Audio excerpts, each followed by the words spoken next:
అనంతపురం జిల్లా ఉరవకొండ శివార్లోని గుంతకల్లు రోడ్డుపై ఘోర రోడ్డు ప్రమాదం జరిగింది.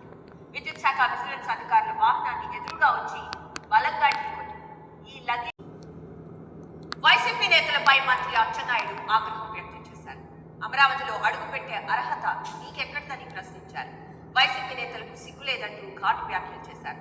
గత 5 ఏళ్లు అమరావతిలో అరాచకం సృష్టించారని, రైతులు మహిళలను తీవ్ర ఇబ్బందులకు గురిచేశారని అన్నారు. ఇప్పుడు వైసీపీ నేతలు డ్రామాలకు తెరలేపడంతో రైతులు తిరగబడ్డారన్నారు. కొత్త ఆలోచనలతో నాణ్యతకు నమ్మకానికి సరికొత్త అర్థాన్నిస్తూ వినియోగదారుల విశ్వాసాన్ని 100% సొంతం చేసుకున్న మన విజయలక్ష్మి డీర్ మినుపగుళ్ల ప్రత్యేక ప్రకటనను ఇప్పుడు వరంగల్ మీటింగ్ లో బీజేపీ జాతీయ అధ్యక్షుడు నితిన్ నవీన్ మాట్లాడుతున్నారు. లైవ్ చూద్దాం.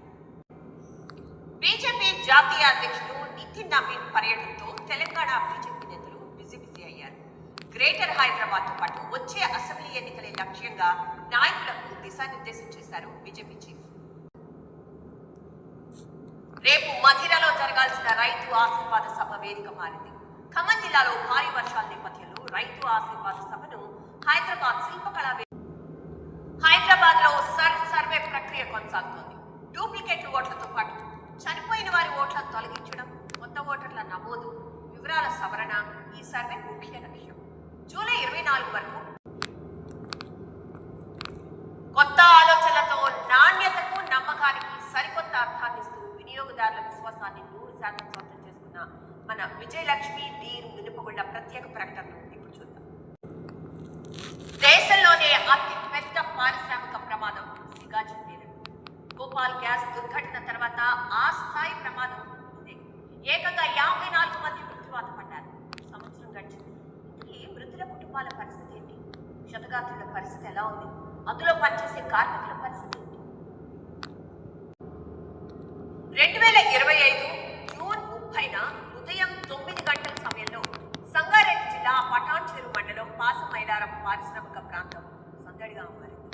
ఉదయం షిఫ్ట్ కు వచ్చిన కార్మికులు జనరల్ షిఫ్ట్ కు వస్తున్న కార్మికులతో ఎవరి పనుల్లో వారు మునిగిపోయారు.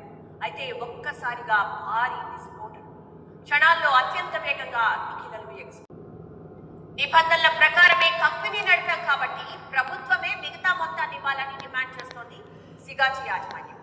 ₹1 కోటి నష్టపరిహారం ఇస్తామని స్వయంగా సీఎం రేవంత్ రెడ్డి ప్రకటించారు. కానీ ఇప్పుడు ప్రభుత్వం కూడా స్పందించడం లేదు.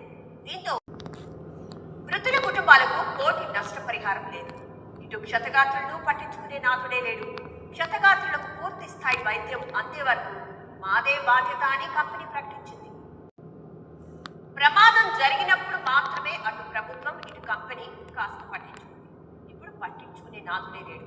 ఇస్తామన్న ₹1 కోటి పరిహారం కూడా ఇవ్వలేదు. ఇక ఇస్తారన్న నమ్మకము సన్నగిల్లుతోంది. ఇచ్చి తీరుతామని ప్రకటించిన ప్రభుత్వం అసలు ఆ వైపే చూడటం లేదు. ఇప్పటికైనా ప్రభుత్వం స్పందించి న్యాయం చేయాలని కోరుతున్నాయి కార్మిక కుటుంబాలు.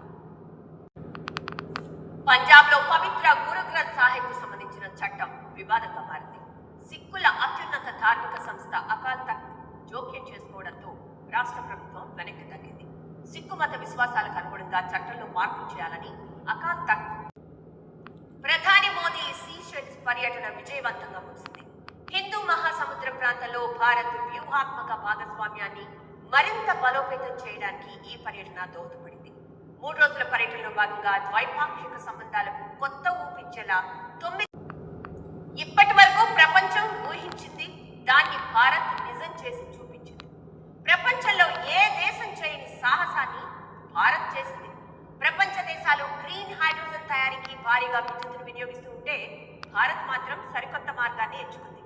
విద్యుత్తో సంబంధం లేకుండా హైడ్రోజన్ ఉత్పత్తి చేసే తొలి ప్లాంట్ ను తమిళనాడులోని కల్పక్కల్లో ప్రారంభించింది. దీంతో గ్రీన్ హైడ్రోజన్ ఉత్పత్తిలో భారత్ ప్రపంచానికి కొత్త దిశ చూపినట్లయింది. అసలు విద్యుత్ లేకుండా హైడ్రోజన్ ఎలా తయారైంది? భవిష్యత్ ఇంధన రంగాన్ని మార్చే గేమ్ చేంజర్ గా ఇది మారబోతోందా? ఐరోపా ఖండం నిప్పుల కొలిమిగా మారింది. భానుడి ప్రతాపానికి వెలవెల్లాడుతోంది. రికార్డ్ స్థాయిలో నమోదవుతున్న ఉష్ణోగ్రతలు, వడగాలులతో యూరప్ దేశాలు ఉక్కిరిబిక్కిరవుతున్నాయి. జూన్ 21 నుంచి వడదెబ్బ. ఇక భిన్న వాతావరణ పరిస్థితులతో అమెరికా వాసులు తీవ్ర ఇబ్బందులు ఎదుర్కొంటున్నారు.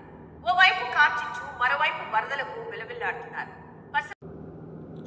ఇవి ఈ బులెటిన్ విశేషాలు. మరో బులెటిన్లో మళ్ళీ కలుద్దాం. అప్డేట్స్ కొనసాగుతూనే ఉంటాయి.